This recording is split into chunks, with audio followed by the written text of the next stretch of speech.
प्रिय मित्रों नमस्कार। कल जो है बालकृष्ण भट्ट जो है B part third Hindi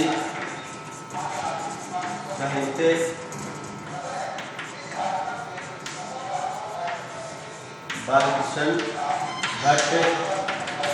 Balkrishna Bhatt जो है निबंधकार, उनका जो है परिचय जो है पढ़ रहे थे।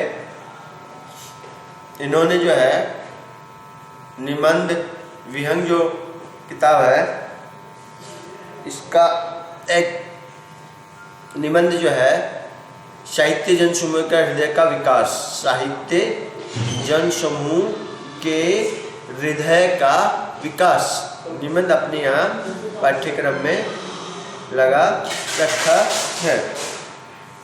तो भट्ट जी जो है भारतेंदु काल के निबंधकारों में ही नहीं, हिंदी के विशिष्ट निबंधकारों में अपना स्थान रखते हैं।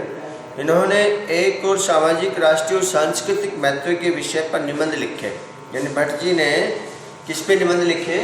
सामाजिक जो है, सामाजिक, सांस्कृतिक और राष्ट्रीय, सामाजिक, सांस्कृतिक और राष्ट्रीय विषयों के ऊपर इन्होंने निबंध लिखे।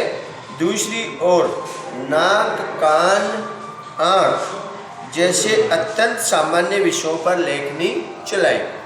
यानी मनुष्य के जो है विभिन्न जो अंग हैं, उन विभिन्न अंगों में जो है नाक, कान और आँख, इनका कितना महत्व है कि उस व्यक्ति से हम देखें जिसको कम सुनाई देता है या जिसको दिखाई नहीं देता है या जिसके नाक नहीं होता है। तो इन सभी प्रकार के निबंधों में आपके गंभीर अभिव्यक्ति की छाप मुखर है। भट्ट जी भारतीय समाज की तत्कालीन विसंगतिपूर्ण अवस्था को यथार्थ चित्र अंकित कर उसमें आचरण, मानव दृढ़ता और स्वाभिमान का भाव भरना चाहते थे। उनके निबंधों में उनकी राष्ट्रीय और सामाजिक चेतना तथा मानवीय दृष्टि का स्वर उभार है। यानी भट्ट जी जो है भारतीय समाज और भारतीय समाज में जो रूढ़ियाँ थी, भारतीय समाज में जो कुरीतियाँ थी, उन भारतीय समाज की कुरीतियों का भट्ट जी ने अपने निबंधों में क्या है उल्लेख किया, उन कुरीतियों पर क्या विवेचना की है और कैसे जो है हम उन कुरीतियों से बच सकते हैं, कैसे हम समाज में सुधार ला सकते हैं। तो इस प्रकार के निबंधों में आपकी गंभीर व्यक्तित्व की छाप मुखर होती है। भट्ट जी भारतीय समाज की तत्कालीन विसंगतिपूर्ण अवस्था का यथार्थ चित्र अंकित करते हैं। उसमें आचरण, मानव दृढ़ता और स्वाभिमान का भाव भरना चाहते थे।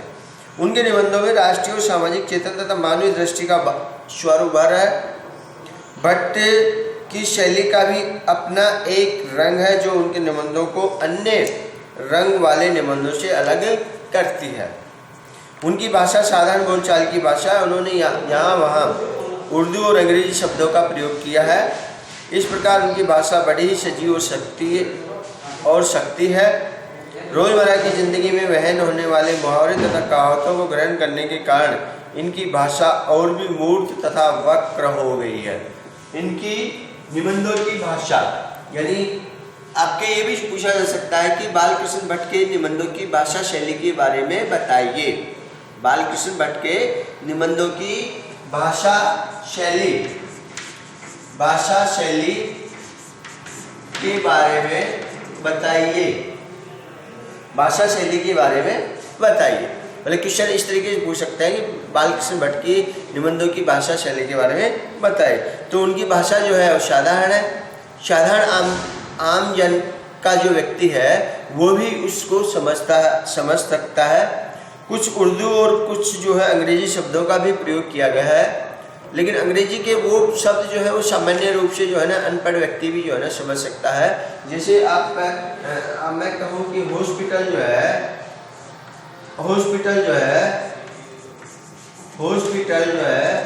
आज के युग में जो है अनपढ़ व्यक्ति जो है वो भी समझता है। आप अगर बोलेंगे कि भाई हॉस्पिटल जा रहा हूँ मैं, तो सब समझ जाएगा अनपढ़ व्यक्ति, क्योंकि ये जो शब्द है अंग्रेजी का, ये अंग्रेजी का शब्द एक सामान्य हो गया, एक कॉमन हो गया। तो बालकृष्ण भट्ट ने जो है ऐसे आम जन की बोलचाल की भाषा का ही जो अपने निबंधों में प्रयोग किया है और रोज़मर्रा की ज़िंदगी में व्यवहार होने वाले मुहावरों तथा कहावतों को ग्रहण करने के कारण इनकी भाषा और भी मूर्त तथा वक्र हो गई है। इनके सभी निबंध छोटे छोटे, गढ़े हुए तथा प्रभावशाली है। इनमें आदतन गंभीरता के साथ मानवीय वातावरण और जिंदादिली व्याप्त है। मन की दृढ़ता शीर्षक निबंध में लेखक ने मन की गहन शक्ति और उसकी विविध वृत्तियों की बड़ी प्रभावशाली व्याख्या प्रस्तुत कर, यानी इनका जो है अत्यधिक जो है प्रसिद्ध जो निबंध है मन की दृढ़ता, निबंध जो है मन की दृढ़ता, ये मन की दृढ़ता बालकृष्ण भट्ट का जो निबंध है मन की दृढ़ता, यानी ये आप जब इस निबंध को पढ़ेंगे तो इसमें आपको जो है अत्यधिक प्रेरणा मिलेगी और कैसे जो है हम हमारे मन को जो है ना नियंत्रित रख सकते हैं, कैसे हम कोई निश्चय अगर कर लेते हैं तो उसको कार्य की परिणति तक हम कैसे पहुंचाएं। तो मन की दृढ़ता निबंध के माध्यम से बालकृष्ण भट्ट ने हमारे को ये उद्देश्य या शिक्षा प्रदान की है। तो मन की दृढ़ता शीर्षक निबंध में लेखक ने मन की गहन शक्ति, यानी मन की जो है गहन शक्ति, मन की गहन शक्ति और उसकी विविध वृत्तियों की बड़ी प्रभावशाली व्याख्या प्रस्तुत की है। यानी मन की जो विविध, मन जो है उसकी विविध जो है वृत्तियां जो है, मन की विविध वृत्तियां, यानी मन क्या क्या सोचता है, मन की क्या मनोवृत्तियां हैं, तो उन मन की विभिन्न मनोवृत्तियों को बालकृष्ण भट्ट ने मन की दृढ़ता निबंध में बड़े ही जो है सहज और सरल ढंग से अभिव्यक्ति प्रदान की है।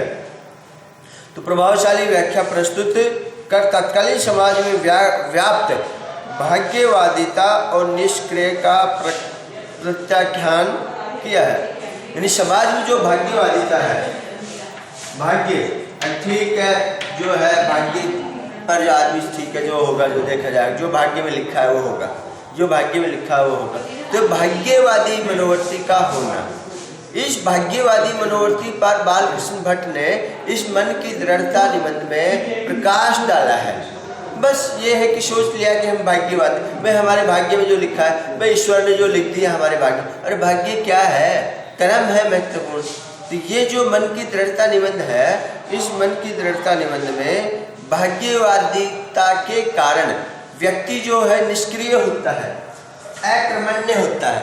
यानी भाग्य के कारण क्या होता है, निष्क्रिय जो है व्यक्ति निष्क्रिय होता है, वो सोचता है, आलसी होता है कि मेरे भाग्य में लिखा है। तो बालकृष्ण भट्ट ने इस निबंध में भाग्यवादिता के ऊपर चोट की है, प्रहार किया है और व्यक्ति को झंझोड़ा है, झंझकारा है कि नहीं तू उठ तू चल, नहीं तू उठ तू चल, तू उठ कर करके चलेगा तो मंजिल तक पहुंचेगा। अगर तू यही सोचता रह गया कि नहीं मेरे तो भाग्य में जो लिखा है वही होगा, तो फिर ये तेरी निष्क्रियता है, तेरे को फल की प्राप्ति होने वाली नहीं है। तो बालकृष्ण भट्ट जी ने मन की दृढ़ता निबंध में इस तरीके के विचार प्रकट किए हैं। साथियों, कल जो है बालकृष्ण भट्ट जी का जो निबंध है साहित्य जन समूह के हृदय का विकास है, ये निबंध उनका अपने यहाँ पाठ्यक्रम में लगा रखा है। इसका हम जो है अध्ययन करेंगे। साहित्य जन समूह के हृदय का विकास है, ये शीर्षक है निबंध का। तो इस शीर्षक से आप समझ लें अच्छे से वे साहित्य को बालकृष्ण भट्ट ने क्या माना है। ठीक है मित्रों, थैंक यू, धन्यवाद। कल हम जो है इसका अध्ययन करेंगे।